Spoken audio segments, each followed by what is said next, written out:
Hey everyone, and welcome to Talk ETFs, ETF.com's weekly video series. My name is Sumit Roy, and I'm Senior Analyst here at ETF.com.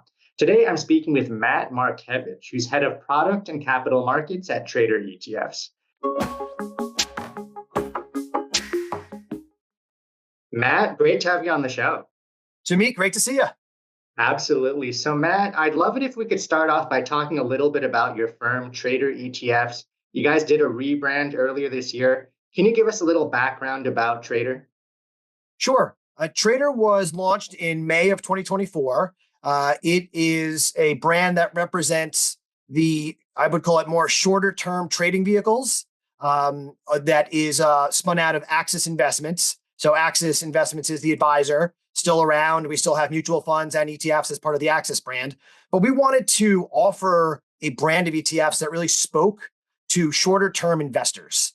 And we did have at the time, Sumit, four what's called leveraged and inverse ETFs. They are daily leveraged and ETFs that were launched over the past couple of years, including two single stock ETFs, which I'm sure we'll talk about a little bit.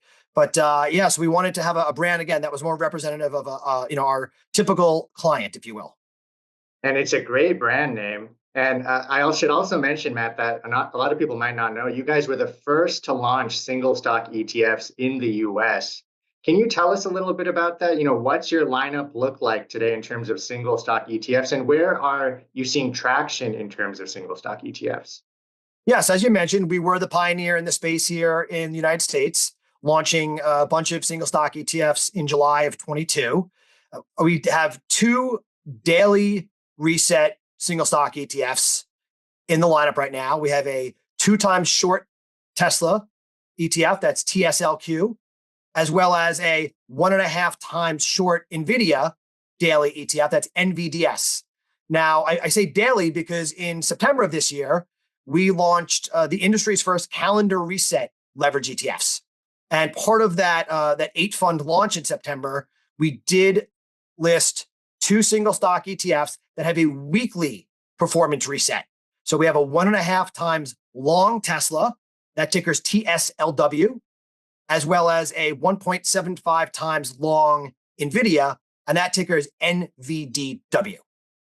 In terms of what we've been seeing, funny enough, since the election, our most popular ETF in terms of flows has been our short Tesla ETF. We've seen exactly $100 million through yesterday come in, which is December 15th, come into TSLQ, which is over 100% increase in assets under management. Wow. And what do you think is going on there? Is this people hedging their Tesla stock positions? Because we have been seeing Tesla stock go through the roof. Yeah, that's part of it. Although with a 2x daily inverse, it's not an awesome hedging tool necessarily. I think a lot of it has been folks who are just can't believe that Tesla is been on the run that it's been on since the election. And the bid that Tesla has received has, I think, shocked a lot of people. And quite honestly, the higher Tesla's gone, the more inflows we've seen. So again, it's traders looking to capitalize on a view that, frankly, unfortunately, for them, depending where they got in, they really haven't been correct on it because Tesla's just been a rocket ship to the moon. Right. But perhaps it will pull back and those traders can finally cash out. Matt, I do want to ask you about something you just said a second ago. You have the daily reset ETFs and then you have the weekly reset ETFs. A lot of people get thrown off by this whole concept of rebalancing when it comes to these leveraged ETFs. Can you tell us what environment the daily are going to do better and in what environment are the weekly going to do better? Yeah. So in addition to the weekly resets, by the way, we also have a monthly and quarterly reset on a few exposures. And, it really depends on what type of trading environment that we're in. In an uptrending environment, we would expect the daily reset ETFs on the long side, in particular, to perform better point to point over the longer term. In an environment that is choppy or volatile, which frankly we haven't seen in a while, that is the type of environment where the longer reset, we believe, will tend to shine in terms of providing better risk-adjusted returns versus the daily counterpart. That makes a lot of sense. So we've talked a lot about the single stock ETFs, Matt. I want to now shift over to some of your other ETFs. You do have leveraged ETFs tied to the ARK ETFs. SARK and TARK are the tickers there. These were very popular ETFs, I think, like a year ago. At the same time that ARK and Cathie Wood was in the headlines a lot. Is that still the case? Is there still interest in Cathie Wood and in ARK type of ETFs?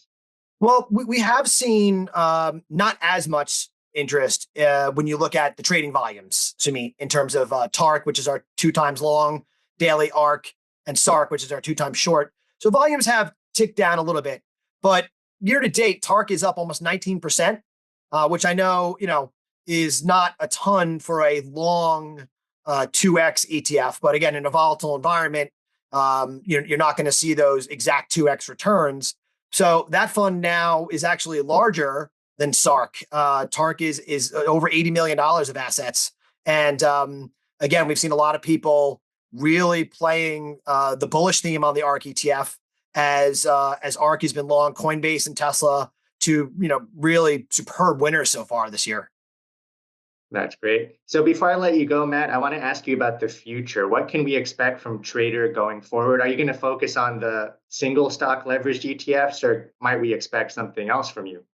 Well, in our filing that went effective in August, we did go effective on 47 calendar reset ETFs.